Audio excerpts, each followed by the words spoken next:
തിരുവനന്തപുരം നഗരത്തിലെ പാചകവാതക വിതരണത്തിൽ ഇടപെടൽ നടത്തി മേയർ വി രാജേഷ്.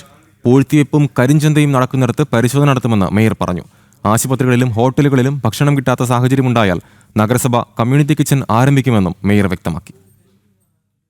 തിരുവനന്തപുരം നഗരത്തിൽ പാചകവാതക പ്രതിസന്ധി നിലനിൽക്കുന്നു എന്നുള്ള പരാതിയിൽ ദ്രുതഗതിയിൽ ഇടപെടൽ നടത്തിയിരിക്കുകയാണ് തിരുവനന്തപുരം നഗരസഭാ മേയർ വി രാജേഷ്. നിലവിൽ പാചകവാതക വിതരണത്തിൽ ആശങ്കപ്പെടേണ്ട സാഹചര്യമില്ലെന്ന് മേയർ വ്യക്തമാക്കി. പാചകവാതകത്തിന് ക്ഷാമമുണ്ടെന്ന് പ്രചരിപ്പിച്ച കരിഞ്ചന്തയും പൂഴ്ത്തിവെപ്പും നടത്തുന്നവർക്കെതിരെ കർശന നടപടി സ്വീകരിക്കുമെന്നും വി രാജേഷ് പറഞ്ഞു. പാചകവാതക ക്ഷാമമുണ്ട് എന്നുള്ള ധാരണ പരത്തി കരിഞ്ചന്തയും പൂഴ്ത്തിവെപ്പും കർശനമായിട്ട് കോർപ്പറേഷൻ നേരിടും.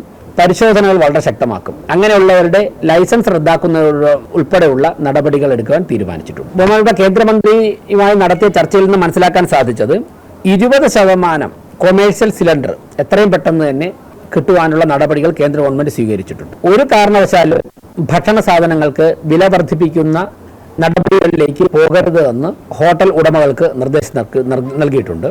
അതോടൊപ്പം തന്നെ കുടിവെള്ളം നേരത്തെ നൽകിയതുപോലെ തിളപ്പിച്ച വെള്ളം തന്നെ നൽകണം.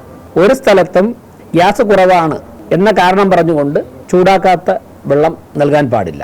അതേസമയം ഹോസ്റ്റലുകളിലും ആശുപത്രികളിലും ഭക്ഷണം ലഭിക്കാത്ത സാഹചര്യമുണ്ടായാൽ നഗരസഭ കമ്മ്യൂണിറ്റി കിച്ചൺ ആരംഭിക്കുമെന്നും മേയർ വ്യക്തമാക്കി. ഇത് സംബന്ധിച്ച് നാളെ ചേരുന്ന സർവകക്ഷി യോഗത്തിൽ ചർച്ച നടത്തുമെന്നും മേയർ കൂട്ടിച്ചേർത്തു. ചില ഹോസ്റ്റലുകളൊക്കെ തന്നെ അവധി കൊടുക്കുകയാണ്. അതുകൊണ്ട് തന്നെ പരീക്ഷാ ദിനങ്ങൾ മാർച്ച് ഏപ്രിൽ മാസങ്ങളിൽ പരീക്ഷകൾ ഉള്ളതുകൊണ്ട് ഒരാശങ്ക പ്രകടിപ്പിച്ചിരുന്നു. അതോടൊപ്പം തന്നെ ആശുപത്രികൾ കൂട്ടിരിപ്പുകാർക്കും ഒക്കെ ഭക്ഷണം കിട്ടുന്നതിന്റെ ഒരു ആശങ്ക ചിലർ പ്രകടിപ്പിച്ചിരുന്നു. അങ്ങനെ ഒരു സാഹചര്യം ഉണ്ടായിട്ടില്ല, പക്ഷെ പ്രകടിപ്പിച്ചിരുന്നു. ഭക്ഷണം കിട്ടാത്തൊരു ഘട്ടത്തിലേക്ക് പോവുകയാണെങ്കിൽ തിരുവനന്തപുരം കോർപ്പറേഷൻ കമ്മ്യൂണിറ്റി കിച്ചൺ ആരംഭിക്കുന്നതിനെ കുറിച്ച് ഞങ്ങൾ തീരുമാനമെടുത്തിട്ടുണ്ട്. ഹോട്ടൽ അസോസിയേഷൻ ഓണേഴ്സുമായും കാറ്ററിംഗ് അസോസിയേഷൻ ഓണേഴ്സുമായും മേയർ കൂടിക്കാഴ്ച നടത്തുകയും ഭാരവാഹികൾ ഉന്നയിച്ച ആശങ്കകൾ ചർച്ച ചെയ്യുകയും ചെയ്തു. തുടർന്ന് കേന്ദ്രമന്ത്രി സുരേഷ് ഗോപിയുമായി ഇക്കാര്യങ്ങൾ ചർച്ച ചെയ്യുകയും ചെയ്തു.